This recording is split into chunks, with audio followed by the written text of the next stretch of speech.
Hey, it's Phil from PT Precision here again. We've got a 2005 VW Golf. It's a TDI Turbo Diesel. It's come in with backfiring through the manifold and running rough. The guy said it was just lacking lots of power and blowing smoke. We got it in on the scanner. We could see it was over fueling stuff on the injection side of things, but it was the popping that was my main concern on this, backfiring through the manifold. So I'd said to him, look, I think it's possibly a burnt valve or something with the exhaust going back up in through the inlet manifold. Take the head off, machine the head, and whatnot. A couple of grand to do it, whatever. He wanted to get a second-hand head, and I was like, oh, whatever. Anyway, he decided he wanted to sort of go ahead with something. So I said, I'll have a further look at it. On having a further look, we pulled the rocker cover off, and these are another set of rockers for the injection. So the diesel injectors sit on a rocker arm, the rocker setup, and then they run off the camshaft as well, which the camshaft will push the inlet and the exhaust valves down.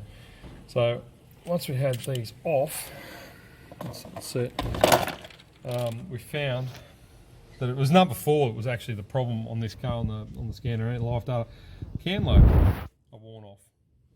Right, so the cam lobes are very badly worn. So you can buy a cam kit. So that's a new cam shaft. You can clearly see the good lobe here, and there's no lobe left on there. You might be able to get on that. See that? Yeah, see it's rounded versus massive lump on it. So I told him that while we saw it, and because he doesn't want to spend any money on the car, and there's a lot of carbon in this, which is my other concern, is possibly why I'm suspecting a possible broken valve. But when you see something obvious as that, I've got to tell the customer what I've seen, because I know he doesn't want to spend much money, and he wanted to get, if the head was no good, he wanted to get a second hand head and just put it on. And it's just, fuck. You need to do these things properly, but people obviously concerned with the money. So we decided, he's decided he just wants to do a cam. So you get a camshaft, cam bearings, the bucket shims, all that sort of stuff for the valves as well, seals. We'll put it in and hope for the best and see what happens. This is a BKC engine, and this one 2005. See what happens. Alright, so we've got the camshaft out. Cam followers are absolutely hammered, so that's going to be a major problem yet again. There's nothing left of the cam lobe. Yeah, that's the new one here. So big difference in this, that there's 4 of them that are starting to be hammered anyway. This one up here, there's 1, 2, 3, 4. So we've got these all new cam followers, bearings, bolts, seals, everything going in there. All the new followers, brand new followers, everything, lube them up. Valves look okay. Hope for the good here, so it should be alright. We're going to put a new timing belt and tensioner on it as well. Okay, so we've got the new camshaft in place, new cam followers in place. Obviously you can see the damage on that. There's cylinder number 4.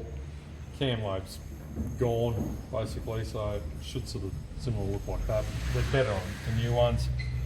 So now we've got to put the rockers in for the injection. So these are your fuel injectors. We've put a new timing belt on because we're going to strip it down anyway, hold it in place. New water pump. So these plastic impellers, they snap on these V-dubs.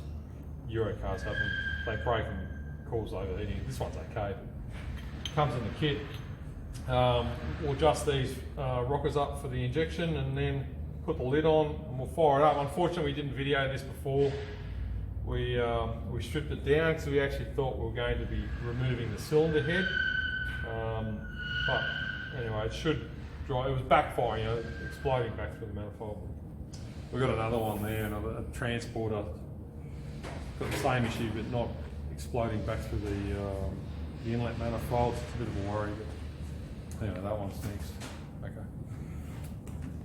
Okay, just a quick one with this camshaft replacement. Doing the injector clearances and tolerances on this. There's not a lot of info you need to check with your manufacturer and your specs. On this one, the rockers go on for the injectors. So we're doing each cylinder separately.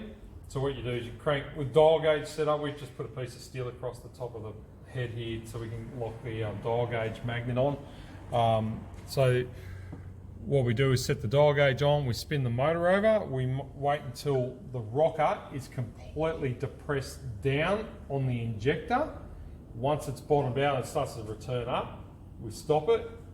We then take the filler gauge away, we back the nut off, we wind the grub screw down till we get some resistance or it starts to bind up. That's the adjuster, and then we wind it out 180 degrees and lock the lock nut, and that's it. That's the only specs for these types of things. So I'm not saying it's for all of them, but I'm just saying you need to be particular in the adjustments you do for these injectors. Okay.